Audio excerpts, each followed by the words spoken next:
One of the most disappointing and terrifying aspects of our desire not to stand out is the bystander effect. People are less likely to help victims if other people are around.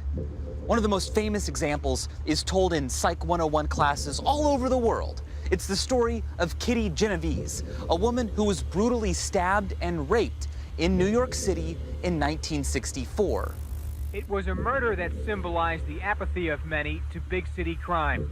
On a March night back in 1964, 28-year-old bar manager Kitty Genovese was stabbed to death on a street in Kew Gardens, Queens.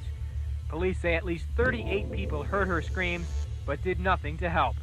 The hypothesis was that each and every one of them assumed someone else would call the police, so they didn't have to bother to do so themselves. It wasn't their responsibility, so the police were never called, and Kitty died. But here's the thing, Kitty's story may not be an example of conformity, at least not in the way we normally think, because most of it was totally untrue. 38 people didn't witness the attack. As it turns out, the actual number of witnesses who could have helped and didn't may have been as few as 2, and people did call the police. Samuel Hoffman spent 3 or 4 minutes on hold before finally reaching a police dispatcher. So where did the number 38 come from? It's theorized that the police commissioner actually lied to a reporter about the number of witnesses who did nothing in order to cover up why the police took so long to arrive at the scene of the crime. And the narrative of uncaring New Yorkers turning a blind eye to a woman's murder spread around the world, making front-page headlines. As more and more sources repeated reports they'd heard, rather than going back to investigate the truth, a psychological phenomenon known as information cascade took place. An information cascade develops when people have little information themselves, so they depend on inferences they can make based on earlier people's actions. So the conformity wasn't on the part of the eyewitnesses, it was in the reporting of the story. There's a saying in journalism, some stories are too good to check. That left one question unanswered. If animal products are so bad for us, why did we evolve to eat them? We tracked down Dr. Milton Mills, a physician who has lectured extensively on this particular issue.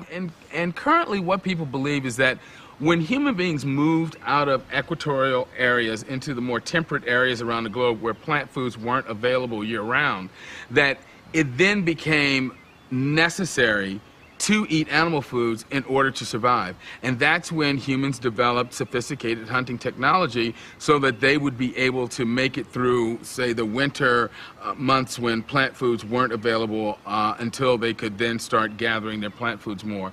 And the other thing is that once we decide that something is either necessary or desirable, we enshrine it as a cultural value.